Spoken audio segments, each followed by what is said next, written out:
Hello, my name is Adeline Otto. I'm a postdoctoral researcher affiliated to the KU Leuven in Belgium, and they're the Center for Sociological Research.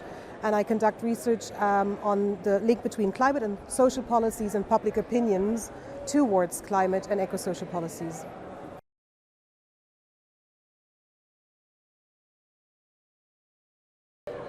Regarding a question of what factors influence climate policy support, this is quite a large field and there are a lot of factors. Among them is, of course, the perception of that risk as being a risk.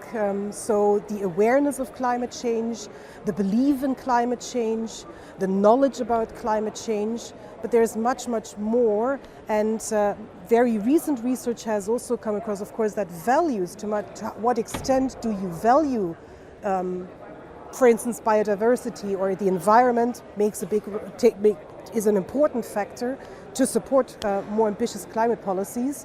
In addition to that, of course, whether you feel responsible that you have to do something about it, whether you think, and that's the latest research, whether you think this policy actually does something, helps to reduce carbon emissions and promotes climate change mitigation, and whether you think this policy is just.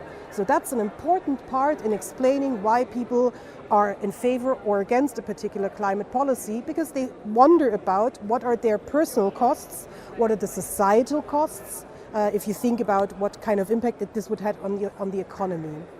So these are just a few factors out of a long list of things that have been recently and more intensively studied in the last years.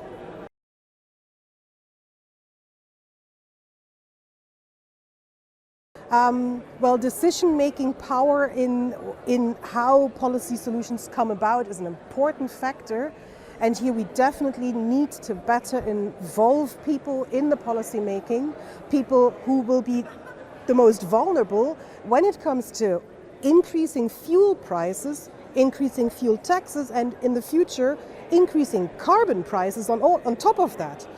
And these policies that's what all the impact assessments suggest, will affect the most vulnerable, so low-income households, people with badly insulated households, people with less means for mobility, for clean mobility.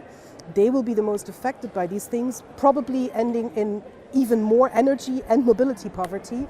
And so we need, of course, measures that are ambitious when it comes to reducing greenhouse gas emissions, but of course also support people in making that transition, and lump sum payments, cash flows will not suffice. We actually need to actively decarbonize these households, otherwise we will perpetually make investments without these people ever giving the chance to contribute to lowering their carbon footprint and reaching the climate targets. But to actually make that happen, decision-making power is one thing, and the other thing is indeed very ambitious social policies, which are not, as we often see it nowadays, having a clear Matthew effect. So people who have a house, they receive subsidies to put rooftop solar panels on their roof. People who do not have a house can't do this, so they can't lower their energy prices because they don't have the means to actually decarbonize. Insulation, the same. If you don't own a house, you can't insulate it.